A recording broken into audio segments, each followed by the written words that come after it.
À nouveau sur le plateau du Paris Audio Video Show 2021, le show online avec plein d'invités, vraiment un parterre incroyable de superstars, de produits. Et là, superstar, invité, produit, Samsung. Je vais aller voir Alexis qui est en distanciel. Salut Alexis, il est loin et moi je suis loin de toi. Salut Alexis, ça va? Salut Pépé, ça T'es va? en pleine forme? Toujours, ça fait plaisir de te voir. Mais moi aussi, ça fait plaisir de te voir. Moi, je suis toujours avec un grand écran devant et tu es magnifique. Tu es magnifique. Donc écoute, Alexis, moi je suis content que tu sois ici en distanciel pour qu'on puisse parler un petit peu de la marque Samsung, de ce qui se passe en 2021 et ce qui va se passer du côté justement des téléviseurs. Il y a plein de trucs chez vous parce que c'est une grande année. Il y a eu des grandes annonces pendant le CES 2021 avec l'arrivée justement du mini LED, de plein de choses. Où en êtes-vous actuellement et qu'est-ce que tu peux nous dire sur ces nouveaux produits mini LED? Alexis, c'est beaucoup de questions comme ça, je vais me reposer. Au revoir. Bah écoute, effectivement, 2021 est une grande année pour nous parce qu'on arrive avec beaucoup d'innovations. Notre objectif, c'est la maîtrise de la lumière et au travers de la gestion des LED. Et on introduit cette année le mini LED, qui sont des téléviseurs Quantum Dot à rétroéclairage LCD, mais avec des rétroéclairages de LED 40 fois plus petites que ne le sont les LED que nous avions jusqu'à maintenant, ce qui nous permet d'avoir beaucoup plus de LED qui vont tapisser l'écran et beaucoup plus de zones de dimming, donc de rétroéclairage indépendante pour un contraste plus précis. La force du mini LED, c'est qu'on a plus de luminosité, on a plus de contraste, donc pour avoir une meilleure qualité d'image et ce qui est important en HDR. Mais le truc qui est intéressant, ce que tu m'as dit tout de suite, c'est que vous mariez à la fois le mini LED et votre système QLED, c'est-à-dire les Quantum Dot. Vous mariez les deux en même temps, vous, dans votre technologie. Exactement, on marie les deux en même temps pour avoir des produits qui permettent d'atteindre 100% du couleur volume, d'avoir une très belle couverture du DCI-P3, pour avoir une luminosité, comme je disais tout à l'heure, qui est vraiment la clé du HDR, et en s'améliorant sur les contrastes avec des niveaux de noir qui sont vraiment incroyables. Parce que justement, la luminosité, moi, tu le sais, c'est un secret pour personne, j'en ai testé un qui nous a littéralement ébloui. Parce que la luminosité est absolument étonnante. Ça, on était monté, je crois, à 7000 lumens, enfin 3000 lumens. Le produit était absolument fou. Et c'était quelle référence que j'ai? C'est le N85A que j'ai dû tester, c'est ça? C'est le N95 que tu as 95 que j'ai testé. Et c'était épatant. Et c'est vrai que la couverture de ce qu'on appelle les espaces colorimétriques, ce qu'on appelle le DCI-P3, le REC 709, était vraiment étonnante. C'est-à-dire que là, sur le terrain, le contraste, ça reste du LCD, on peut en parler tant que vous voulez, mais la luminosité est vraiment exceptionnelle. Et la couverture colorimétrique, enfin l'espace colorimétrique est fou. Donc ça, c'est une partie de ce qui se passe sur ta gamme. Pour que tu dises aux gens, s'il te plaît, Alexis, ce système donc de mini LED plus Quantum Dot, tu le déclines sur combien de gammes, sur combien de diagonales? Tu le sais de tête, à peu près? Oui. Moi, je ne sais jamais. Attends, t'es là, tout cool, avec tes petits écouteurs, et tu te dis, bon, Pépé, qu'est-ce qu'il va me demander? Est-ce que, oh là là, j'ai honte. Vas-y, envoie.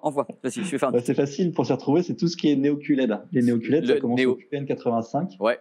QN85A chez Samsung, et ça va QN85A, QN95A, QN800A en 8K et QN900A en 8K aussi. D'accord. 4 vraies séries avec quelques variations qui sont disponibles du 50 pouces et on monte jusqu'au 85 pouces. Donc une vraie largeur de gamme très complète sur le NeoQLED. Et à partir du moment où on entre dans le NeoQLED, sur cette luminosité, sur cette gestion du mini LED, en plus de ça, on va rajouter des petites choses qui vont compléter l'expérience NeoQLED sur l'expérience, avec les grandes tailles d'écran, on en a parlé, mais aussi l'intégration. C'est des téléviseurs qui proposent le boîtier, pour à partir du QN95, qui propose le boîtier One Connect, très facile quand on veut le mettre au mur, ou pour connecter des périphériques externes, qui sont très fins, ils font tous au plus épais 2,5 cm d'épaisseur. Pour les 8K, ils font 1,5 cm d'épaisseur. Ouais.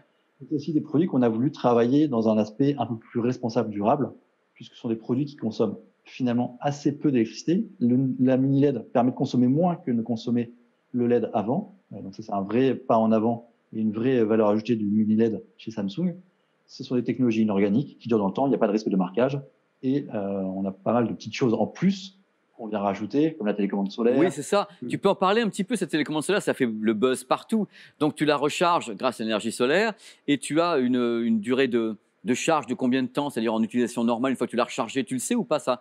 Parce que bon, il n'y a qu'une batterie qu'on recharge à l'intérieur. Et tu sais, ça dure 6 mois, 1 an, ou on ne sait pas. On ne saura Non, jamais. je sais pas parce qu'en fait, faut que je la laisse dans un placard, faut que je l'utilise que dans le noir parce que le problème, c'est que quand tu l'utilises et que de la lumière, elle se recharge. Voilà, mais oui, mais je pensais que moi, on parlait d'une durée quand même de recharge qui était très longue. Hein, c'est que les gens ne se prennent pas la tête. Hein. Il y a ce recharge à la lumière et ça fait partie de quelque chose que moi je trouve très intéressant. Alors, il faut également parler avec toi d'écosystème. C'est-à-dire que le produit, une fois qu'il est mis en réseau, il a accès à plein de choses pour se retrouver à l'intérieur d'un écosystème de domotique. Il est ouvert sur un système de domotique, la plupart de tes produits, dans tous les cas les néo-QLED. Les no QLED, oui, et beaucoup de nos autres produits aussi, Yep. QLED ou UHD, mais c'est sûr que nos produits sont tous compatibles. Neo QLED ils sont tous intégrés soit Bixby, soit Google Home, soit Amazon Alexa. Donc, D'accord. au consommateur de choisir finalement, quand je paramètre, et je peux switcher l'un à l'autre très facilement, quel moteur d'intelligence artificielle, quel moteur de maison connectée je vais utiliser. Et en protocole, on est sur SmartThings, qui nous permet de pouvoir appairer, de pouvoir avoir beaucoup de produits qui vont interagir les uns aux autres. Tout à fait. Dans un univers de domotique et d'IoT qui est assez ouvert, bien sûr qui marche très bien entre produits Samsung, mais qui va être aussi ouvert sur des produits extérieurs. Et on va parler un petit peu de gaming, parce que justement, moi, le modèle que j'ai testé était quand même une bête de compétition. En gaming, il avait très très vite. Donc, vous avez, à ma connaissance, fait également des progrès sur le gaming, sur la latence, surtout sur les modèles dont on parle, les mini LED. Le gaming est quelque chose de clé. On voit bien avec l'attrait qu'il y a sur les nouvelles consoles, la Xbox One X ou la PlayStation 5 cartonne et continue à cartonner.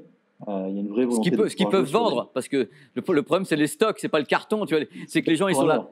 Il y en a, vite ma dose, quoi, tu vois. C'est le truc vraiment. Les gens, ils peinent un petit peu, mais tout ce qui est mis en magasin est vendu, quoi. Ça continue à monter, le chiffre de vente. C'est fou, hein.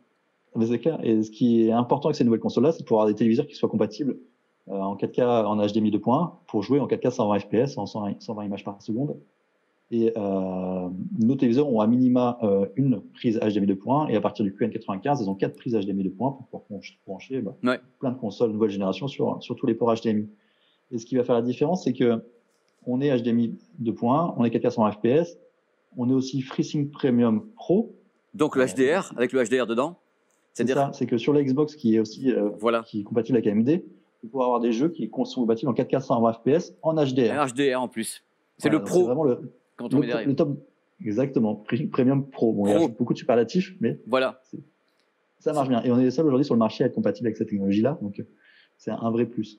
Et l'autre point qu'on travaille, c'est le temps de réponse, l'input lag, sur laquelle nos téléviseurs sont tous à moins de 10 millisecondes quand on désactive vraiment tous les. Nous, on l'a mesuré à 9. On l'a mesuré à 9, Alexis. Le modèle qu'on a vu entre les mains était à 9 millisecondes, ce qui est quand même pour un téléviseur voilà, c'est un téléviseur. C'est exceptionnel. On est des données exceptionnelles actuellement. Alors on se rapproche du temps de réponse ultime, quoi. C'est ça, fling, on appuie. Un truc également, puisque tes téléviseurs sont grands, les gens ils mettent des barres de son, mais également ça fait un effort sur l'audio, sur ces produits-là. Quand on achète le téléviseur, il y a un effort sur ces dalles-là particulièrement. On travaille sur l'audio parce que c'est vraiment, bien sûr, la qualité d'image est le premier critère d'achat d'un téléviseur, mais l'audio vient assez rapidement derrière. Ouais. On travaille sur quelque chose, sur une équation qui est assez difficile à résoudre.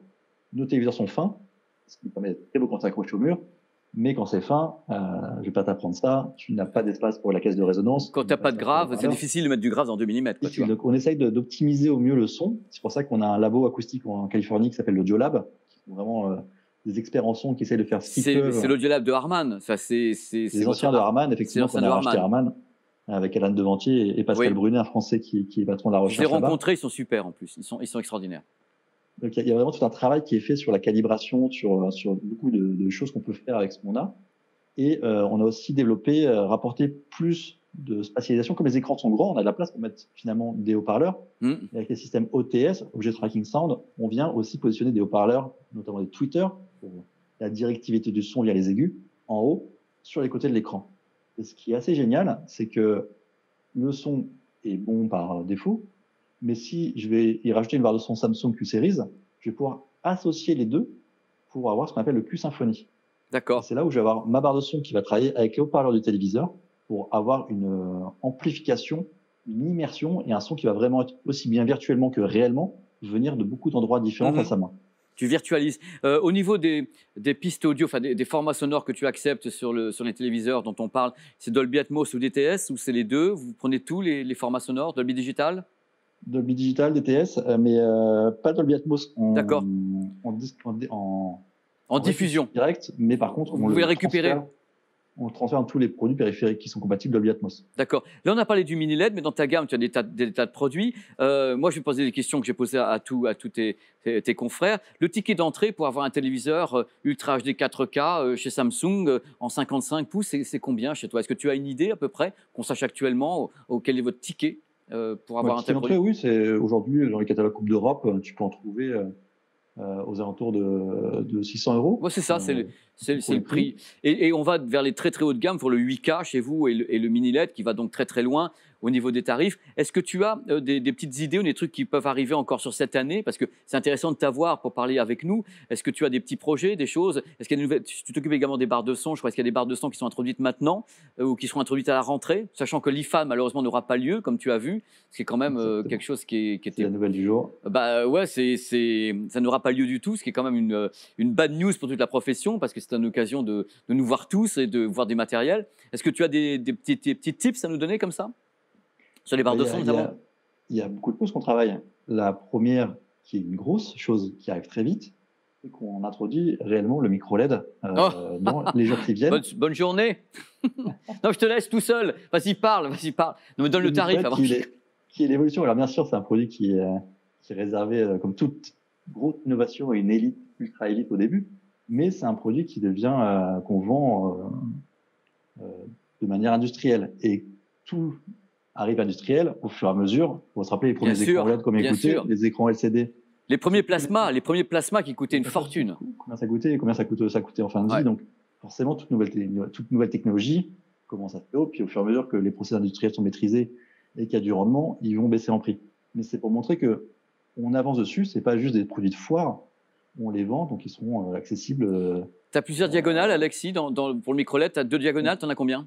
On commence à 110 et 99 pouces. 99 et 110. Okay. Sur la fin du semestre. Et à l'IFA, on avait annoncé 88 et 75. Oui, d'accord. Ok, donc c'est effectif. Tu as raison de le spécifier, parce que bon, je suis un mec qui déconne beaucoup et je te fais comme c'est ça. Mais tu as raison de spécifier que ce n'est pas uniquement des effets d'annonce. Les produits arrivent concrètement. C'est ça que tu veux dire. Quel que soit le tarif, ils arrivent. C'est ça. Ils arrivent, exactement. C'est toujours la volonté de Samsung de travailler sur la maîtrise de la lumière. Le mini LED, on miniaturise, mais en gardant un procédé classique. Là, on miniaturise encore plus et on arrive à tellement miniaturiser qu'on est sur l'auto-émissif inorganique. Complètement. Auto-émissif inorganique avec plein d'avantages. Il n'y a pas de marquage, le ratio de contraste, la colorimétrie. Enfin, c'est presque une sorte de produit qui a l'air d'être parfait. Quand tu regardes les caractéristiques, tu te dis, Alexis, le micro LED fait vraiment rêver. Le tarif ne fait pas rêver, mais le micro LED fait rêver. Complètement. Le micro LED fait rêver pour l'avoir vu et tu le verras bientôt et j'espère que... Je l'ai vu à Las Vegas, du temps où vous pouvez voyager. Je pleurais devant, moi j'étais au premier rang, tu sais, le fan moyen, j'étais en larmes devant, je dis mais c'est pas possible. L'image était magnifique, celle que j'ai vue sur votre stand au CES, c'était très très beau et je le verrai je crois bientôt d'ailleurs avec toi aussi, c'est prévu. C'est un vrai potentiel. Techniquement oui. Techniquement, pour plein de raisons. Puis en plus, pour nous, industriels, c'est une révolution parce que c'est modulaire. On est sur des modulaires. On n'est plus à fabriquer des dalles mères dans lesquelles on vient découper et on est contraint parce qu'on a découpé. Là, j'ai des modules. Et mes modules, je vais pouvoir les utiliser. Tu les assembles et puis après, ils sont asservis. C'est une des choses, Alexis, moi, ça me fait rêver, tu sais, cette technologie. On en parle ensemble depuis 2-3 ans, tous les deux. Il y a d'autres choses, tu m'as dit, il y a d'autres trucs qui se pointaient à part Il y a ça. Et l'autre chose qu'on continue à travailler beaucoup et qu'on a renforcé sur la période actuelle, c'est comment évolue l'objet télé. On a les télé micro LED, enfin les mini LED, pardon, les néo QLED, on a les QLED classiques. C'est souvent un télé que j'achète, je sors de mon carton. Mais Samsung, on est précurseur et on est convaincu, comme votre très bel intérieur chez son vidéo sur le Paris Audio Vidéo Show, qu'on a besoin d'avoir des écrans qui soient esthétiques, intègres chez soi. C'est pour ça qu'on a le The Frame, avec une nouvelle génération de Frame beaucoup plus fin, qui fait 2,5 cm. Et QLED. Qui est QLED aussi. On a le Serif et on a lancé de manière assez importante des projecteurs courte focale sur la fin d'année, qui s'appelle The Premiere, 2 séries, un LSP7 et LSP9, qui sont des projecteurs court focale laser et qui permettent de restituer du HDR. Et là aussi, on a vraiment... Et HDR10+, pour un des deux en plus. HDR10+, en métadata dynamique. C'est un des premiers, je crois. On a lancé récemment les terrasses, des produits, The Terrasse, des téléviseurs d'extérieur pour y aller à la Coupe d'Europe. Quand il pleut. Sur son balcon, quand il pleut, avec son parapluie, puisqu'ils sont compatibles 55, donc pas de problématique sur l'étanchéité. Et on travaille toute cette approche lifestyle pour compléter vraiment notre offre de télé. Et en plus de ça, tu en parlais tout à l'heure, les barres de son avec les Q-Series, Mm. qui sont nos barres de son qu'on travaille en Californie au labo et qui viennent parfaitement compléter nos téléviseurs Neo QLED et QLED, puisque on a cette complémentarité entre les haut-parleurs du téléviseur et les haut-parleurs de la barre de son pour vraiment avoir une immersion la plus complète. D'accord, c'est des gammes qui sont très, très, très étendues. C'est encore dommage, tu vois, qu'on puisse pas les montrer et tout. Pour moi, c'est vrai que le dernier voyage où on a pu voir tous ces produits, c'était maintenant il y a un petit moment. C'est pour ça que l'IFA, ça m'ennuie qu'on le fasse pas parce que on ne voit pas tous ces produits. Mais c'est vrai que vous avez une gamme de barres de son qui devient absolument imposante. Mais ce qui est intéressant, c'est que, et je le dis là franchement, c'est que même les débuts de gamme dans vos barres de son fonctionnent déjà vachement bien. Et ça, j'ai pu écouter sans monter sur des tarifs de ouf. On a déjà dès le début avec Harman un son qui est vachement percutant. C'est ça que je trouve très sympa, Qui personnellement. travaille, et puis on démocratise aussi le Atmos, puisque là, on a lancé la Q600A, qui est notre première barre de son Atmos, et qui est lancée à moins de 500 €. Ouais. Donc c'est bien, parce que vous bossez avec l'industrie, ils sont des TS et Atmos pour la plupart du temps.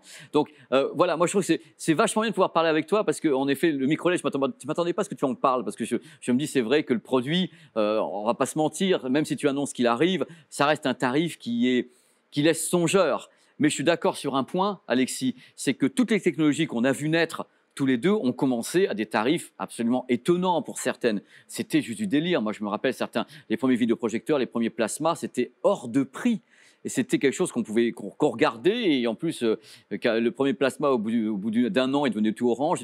C'est une horreur. Tandis que le micro-LED, on sait déjà que la technologie fonctionne. On a déjà du recul dessus. Puis ça fait quand même combien de temps que vous présentez le micro-LED dans les salons? Ça fait 3 ans, non? 3 ans, ouais. 3 ans? 3 ans, si je dis pas de bêtises, au CES 2018. C'est peut-être 18 où tu l'avais montré, ce produit, je pense. Ça fait 3 ans, moi j'en entends parler, et le produit est exposé, on l'a vu dans toutes les diagonales, dont des très très grandes pour le secteur professionnel, et savoir que ça pourrait arriver dans les années à venir avec un tarif acceptable, moi ça me rend heureux. J'espère que ça va arriver, c'est tout, parce que en même temps, tu as les téléviseurs classiques que tu vends toi, qui grandissent en diagonale, parce que les gens achètent de plus en grand, des tailles qui sont 65, 75 pouces, et ce produit va arriver, il va être quand même encore plus onéreux. Mais moi, je suis confiant sur les années à venir, sur les efforts qu'on peut faire. D'ailleurs, le prix du micro-LED a chuté déjà en 1 an et demi, je crois. Il a chuté, alors ça reste. Oui, mais là, je veux dire, il a dû perdre 30% déjà, peut-être, non? 20 ou 30%. Ah ouais, parce que on était je sur crois. les premiers micro-LED qui étaient au-dessus de 300 000 €, et là on est à 150 000 € sur le. Voilà, il faut répéter répète les chiffres, parce que toi qui l'as dit, je ne voulais pas le dire.